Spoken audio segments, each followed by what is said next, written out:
Good morning, Scott here, known as Cantaloupe to some online, and I'm bringing another video to you on a subject that's interesting to me. It might be of interest to you or someone you know, and that is a brief overview of the many twists and turns of feminism and female empowerment over the years. I can speak with authority on this, having been in the middle of the mainstream in terms of listening and consuming content from the entertainment industry in the Western world, that is. I don't speak for the entire planet, obviously, or even anyone else but myself, but I will tell you what I think about it.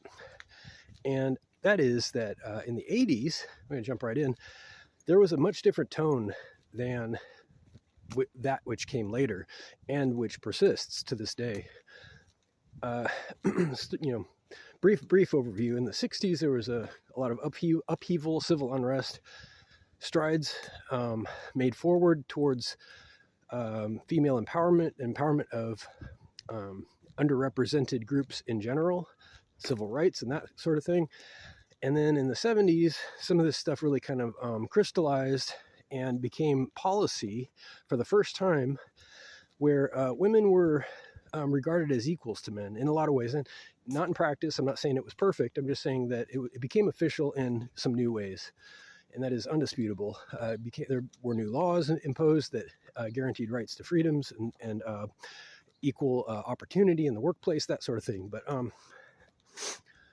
then in the 90s, there was kind of a backpedal, if you ask me, and I'm going to just use a couple of examples to describe what I mean by that.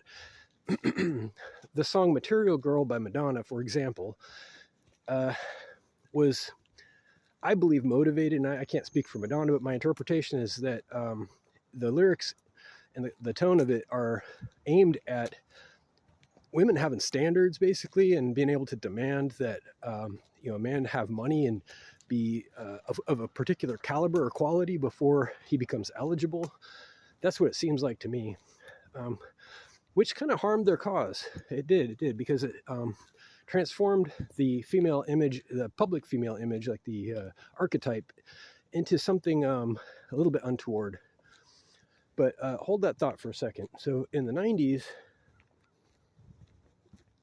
there was a lot more progress made in the workplace, especially.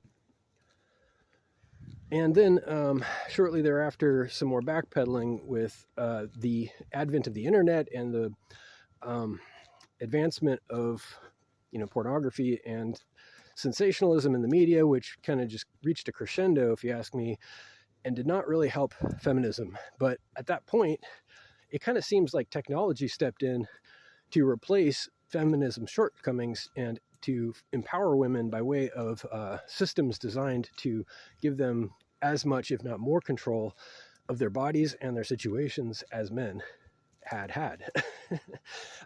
Anyway, moving forward into the 21st century, I'm going to call out another artist. Ed Sheeran made a famous song about he's in love with your body, which contradicted, and I think almost deliberately was an opposite of the spirit and the sentiment from the 80s and early 90s, where women were trying to be regarded in the media as having minds and identities and having value apart from their physical aspects. That part had been de-emphasized, and then songs like I'm in Love with Your Body brought it back to the center stage, the fact that women are objects. And unfortunately, there was very little, if any, resistance to this, because for whatever reason, I'm not even entirely sure. Maybe it was because women didn't feel threatened by this tone, or it was just, a banging tune. I don't know. It is. But anyway, this hasn't gone away. The objectification in the media of women has intensified, if nothing else. All I hear now are songs about the most shallow, superficial, dehumanizing tones about women, and they eat it up. And this is the part that's baffling. Young women especially circulate these these TikTok videos or short videos that have music in them that is completely objectifying them, and they love it. It's like the more the better. And I think that their grandparents are rolling in their graves, first of all, if they're dead, but if maybe their great grandparents, I don't know. But the thing is that it takes a while to realize how dangerous and toxic objectification of women is, and to recognize it and to resist the urge to be to indulge in sensationalism, to think, oh wow, that's a sexy song and it's saying that I don't even have a mind, basically. Well, you do have a mind, and if we all forget that, it's not going to work out for you, trust me. It's very important that we all remember that women have minds of their own, and that they should be respected, and that there's more to them than the surface, we hope. I hope, and I actually know from experience. I'm a married man, separated at the moment, not relevant here, but I know that women are complex and interesting, and I don't like to hear that they just have a round butt. Frankly, that's not interesting by itself. There's got to be more to it. It helps, trust me, but there's more to it, hopefully. Anyway, reach out with questions or comments to whitehotrobot@gmail.com, and have a great day. Thank you.